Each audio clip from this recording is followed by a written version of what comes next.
Hello everyone, welcome back to STEM Powered, a series brought to you by Vadhwani AI and our sponsor USAID. This series focuses on celebrating the amazing achievements of women in STEM and beyond.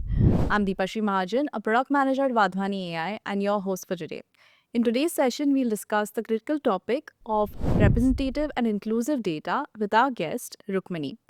Rukmini is an independent data journalist and also the author of the acclaimed book Whole Numbers and Half Truths. She is also the co founder of Data for India, a public platform that focuses on breaking down complex data topics into insightful and easy to understand findings for the general public.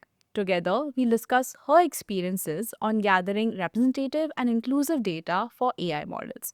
Before we begin, I want to give a shout out to our sponsor, the United States Agency for International Development, India Mission, or USAID India for short. Over the last 7 decades, USAID has partnered with India to advance shared global development priorities. Together, they have been testing and piloting high impact solutions and models to address some of India's most challenging concerns in health and development. These solutions can be scaled and replicated not just in developing countries but all across the world. USAID is making sure that these high impact solutions are representative and inclusive of everyone while respecting all diverse identities and experiences.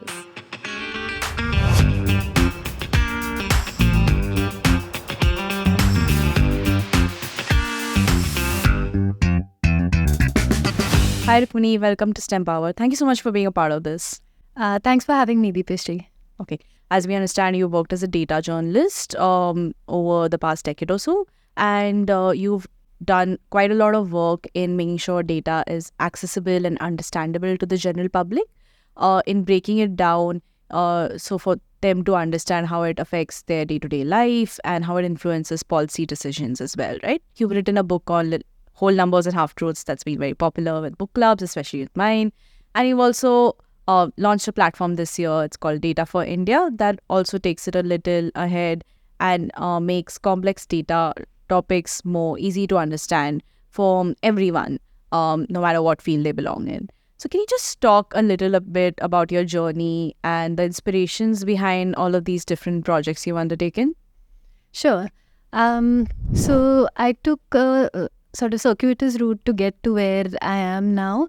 And the first thing that's important to know is that I don't have a background in numbers and statistics. So I sort of something I came upon partly by chance and partly just by learning on the job. So I started out as a field reporter, as a reporter in a newsroom in Mumbai.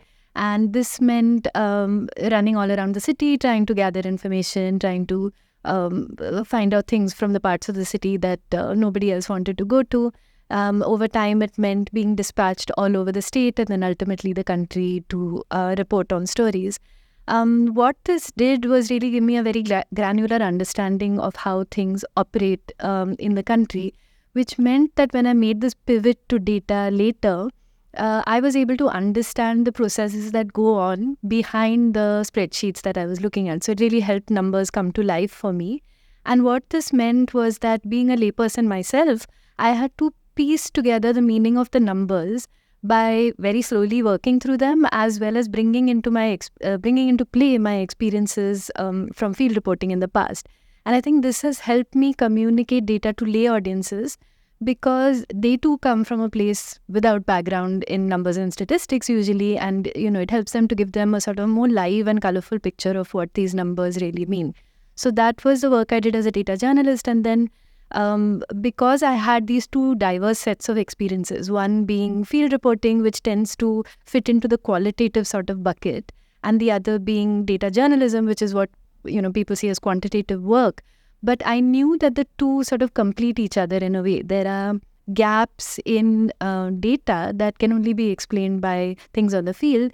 And there is an incompleteness in what one sees on the field, anecdotal stuff, that large public data sets can usually help fill. So the two work together, and I pull those two experiences together in the writing of the book. Now, in my experiences after the book came out, I was struck by how much aspects of the book surprised people. And the reason I was struck by it, it sort of forced me to be a bit more humble about how far data journalism has been able to expand public understanding. Yeah. And I did have to come to the realization that journalism can be ephemeral. It can, disappear the next day, and it doesn't sort of ally with the goals of creating long-term, durable public goods and truly advancing public understanding, which is what I feel like my mission is. So, after a year of work last year with the team, we launched this year a public platform called Data for India, which is meant to be a knowledge resource. It's not news. It's meant to be a non-partisan,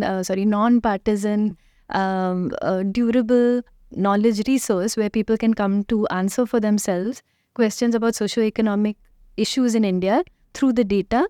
They should find well-written pieces that give them a sort of 360 view on the topic, as well as charts that are fun to use, as well as the background data itself. And all of it is using public data sets only. So we use government-produced data in India, and we use data sets from multilateral agencies.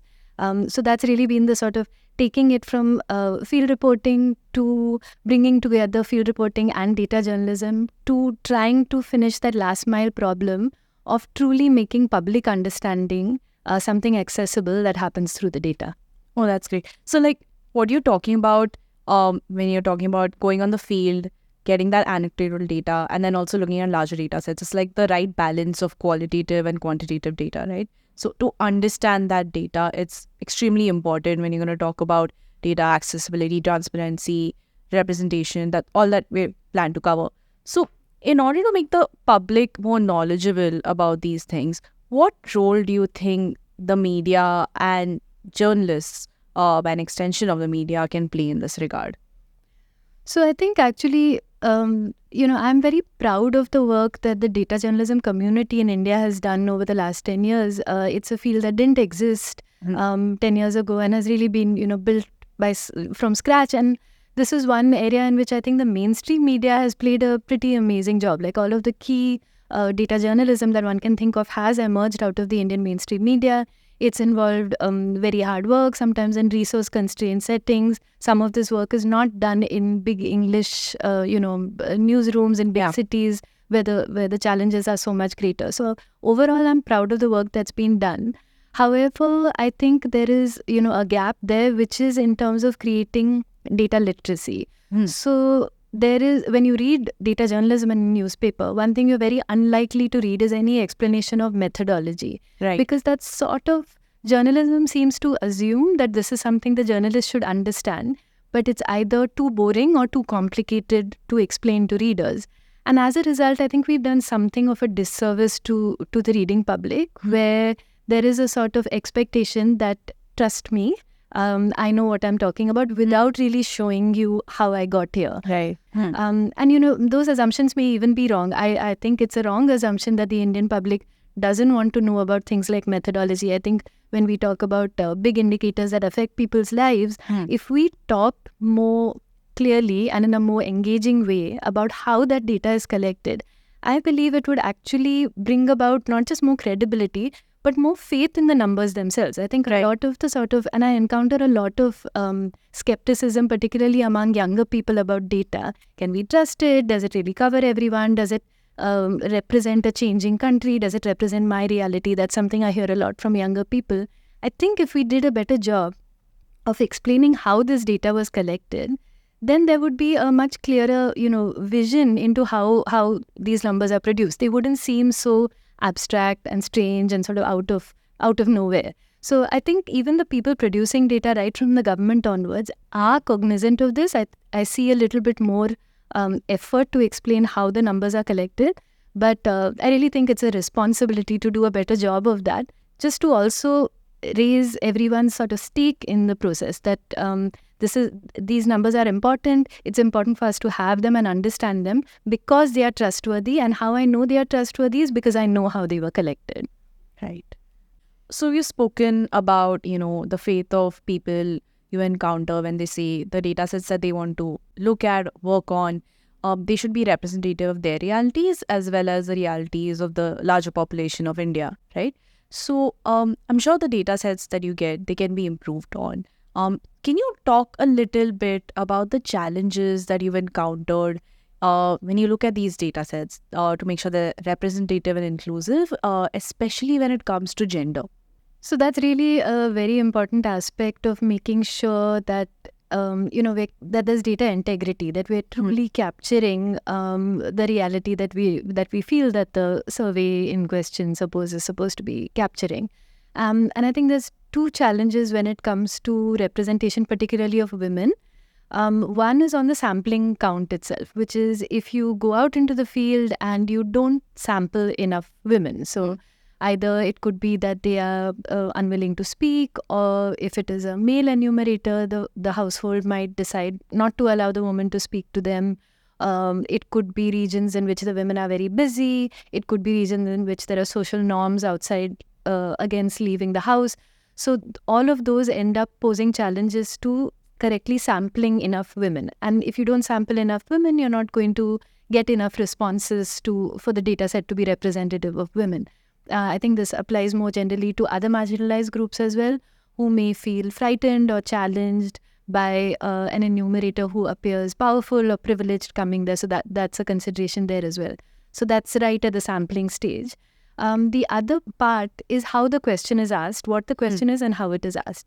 So I think particularly in the context of labor statistics, one of the things that we see is that women very often don't consider what they're doing to be productive work. So if it is, and this is in my opinion, this is something that we see in studies. If it is a family, for example, who herds, suppose they're a shepherd family, and if the man spends the entire day out of the house herding the cattle or grazing the sheep, then when the enumerator comes home and asks, "What do you do? What is your work?" he's likely to say, "This is my job. This is what I do," and he might go down as agriculturally as a grazer or allied activity in the statistics. Now, if the woman is for the bulk of the day tending to the house and maybe children and domestic responsibilities, but suppose she spends an hour or two a day feeding the cattle or collecting feed that then goes to the sheep, she might not think of it as productive work. She might think that my husband is the shepherd. My husband brings in, he sells the milk, he brings in the money. All that I'm doing is feeding the sheep. That's not productive work. Now, it's not a question of opinion alone. It is a question of what is defined as work in official statistics. And what the woman is doing is defined as work, because what she's doing is work towards productive activity that will produce money. Now, if you are either an untrained enumerator or someone in a great hurry or someone who hasn't been sensitized to these issues, you'll just breeze past that response. Yeah. She said she doesn't work, and she goes down as either out of the labor force or, something like that in Indian statistics. But a little more sensitivity, training and probing is necessary, particularly in the context of labor statistics. So the question of questions then becomes very important. And then I think there's at the final stage, there is the question of analysis. So often you might choose to analyze data based on averages alone. You'll just talk about what the average is. But you'll see huge differences in numbers for men and women. And if there are gender disaggregated data available, then I would say it's incumbent on people analyzing the data to look at it along these big cleavages in Indian society, whether it is data on gender or whether it is on caste. So, for example, when it comes to people in the workforce, again, if you decided not to look at differences in men and women in terms of those in the workforce, the work they do, things might look, just an average might produce one picture. But if you did look at gender disaggregated data, you would see, for example, that 4 out of 10 women who are in the workforce are what is called in labor statistics unpaid helpers. Right. Which is they work on family farms or family shops, but they get paid no wages for their work. Now, for men, this is in single digits. It's under 10%. So an average would not tell you a lot. An average would tell you that unpaid helpers is just a small part of the Indian workforce. But gender disaggregated data over here gives you this huge insight that we know about women out of the workforce, but even within women in the workforce, 4 out of 10 work for no wages at all, which is not really our understanding of the workforce. So I would say getting sampling right, getting questions right, and then getting the analysis right is the way that we sort of ensure gender disaggregated data is presented with the integrity that it deserves. That's great. I think you sort of answered the next question I wanted to ask about what we can do to be better. But the other question I do want to ask is what have been the positive examples that you've come across of data sets in India that are inclusive and representative, especially when it comes to gender? It may be labor, or it may be health or education. Can you share some examples of those? So I think people who are aware of some of these problems and then have been sort of intentional and mindful to improve on them are the ones who've been able to sort of do work with data that allows for some of these problems to be tackled. So when it comes to questioning, for example, because we know that there is this problem with how women report their own labor about whether it is productive or not. There have been smaller studies done, for example, by the National Council on Applied Economic Research, where they take the same question from official statistics, but then ask probing questions. So they may ask 2 or 3 questions. They may send a woman enumerator. They may give examples. They may say, do you do any of this? Do you even feed the cattle in a day? They might sort of provide prompts which could elicit deeper responses. Right. And they have found in smaller studies that when they do that, it produces higher numbers of women in the workforce, for example. So one of the ways to do it is maybe do a pilot of better questions and then see if that can be incorporated in the system. Another thing that's done is to oversample. So typically when you think about sampling, you think that getting it right is what's important. If there are 52 men and 48 women in the country for every 100 people, we should get it exactly right in a sample. Right. But sometimes when you want to understand a group better, and if this is a group that that can be that doesn't answer easily, that can be, or that is more vulnerable or more marginalized, what some surveys do is to oversample that group, because then you get a lot more distinction within that group. So we're talking about women right now, but women are not a monolith. We know that caste and class, for example, or regional disparities play a very big role in the experiences of women. So what some surveys do is to oversample women so that they're better able to understand them. So the National Family Health Survey, which is under the Ministry of Health and Family Welfare, oversamples women because they are particularly interested in aspects around family life, reproductive health, contraceptive use, fertility decisions, experience of violence. So they oversample women, which allows for a greater range of understanding of the experiences of women. So these are a couple of tweaks perhaps that big data sets can make, but have also made to sort of better understand the experiences of women in the sample. Right. So like great examples of how data sets can be made more inclusive and representative, right? The next question that would come to my mind is then how do we go about making such data sets more accessible to people, young people, students, people who want to build startups, maybe in the social impact space or the health space otherwise, right? Because India is now in a position where, you have the talent, you have diverse data sets, you have the resources, you have a government who is actively supporting, building AI models. How do you make sure that these data sets, while protecting, like PI data or sensitive data, is made available to all of these people who are interested in building AI models, is done correctly? So I think there are 2 key ways in which this can happen, and I think we're in a great position because the government is all in on both of these initiatives. So the AI mission of the government has a focus on making data sets not just AI readable but AI understandable. Right. And in a way that helps because it makes information more understandable for everyone. If information or data has to be more understandable for AI, it has to first be more understandable for everyone. Yeah. And one of the sort of nerdy sounding but very key aspects of this is to improve what's called metadata. So metadata is basically the text and explanations that accompany data sets. Sometimes these are, ignored by everyone except a sort of very involved data community. But what that metadata does is really bring life to the numbers. So something that is just a simple variable or a column name, if there's rich metadata, it gives you a great sense of what exactly that number means. So if the column name is whether you have access to a phone or not, versus whether the metadata says did you, and this particularly applies to women, did you have access to a phone that was yours yourself for usage? Right. And if the metadata explains that what this column name means is that this phone is an exclusive access for this woman, it tells you so much more, and it can produce such greater understanding about that indicator. So there is a push to improve metadata around big data sets, particularly those coming from the government. And I think that is going to be a very key aspect of making this data more AI understandable, not just AI readable.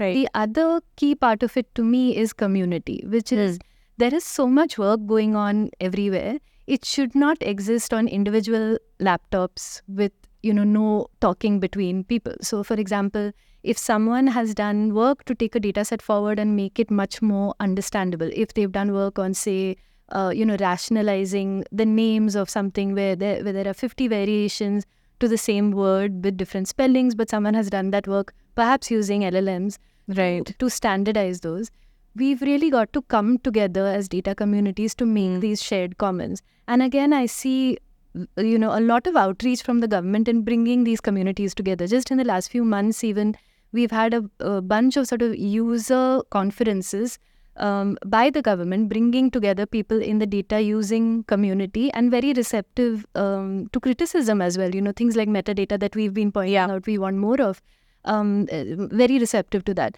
So if we're able to build community where these become shared resources, and we're not replicating work, it means that people with less access to resources don't get left behind, because those with access to resources have made them shared commons, and then they become tools for everyone to build on top of. And we know that the ability and the desire and the innovation is there everywhere. Resources should not become a constraint in that, and community really is something that can help lift everyone up there. Right. I think that's just like an excellent answer to the challenges that we face and, the next steps we should take in this regard. So when you talk about community, I think one of the most active conversations going around in the AI domain is participation of marginalized people in the reproduction of data sets and the building of these AI models, right? And specifically when it comes to gender, what do you think women can do to build these data sets and build these AI models? How can they participate in this effort? And what are the ways that they can get involved, if it's through studies or these participating surveys or these communities or even like jobs? Like what can they do in this regard? So I think first of all, the acknowledgement that people from marginalized communities need to be involved in these processes, and not just people who are discussed or whose issues are discussed by those who already have the advantages that have allowed them to be part of these communities, is very important. Opening access to the production of data to everyone is essential. We cannot be having data talking about people without them having active involvement. This might lead to disagreements, conflicts, but these are all important. It means everybody's voices are brought in together.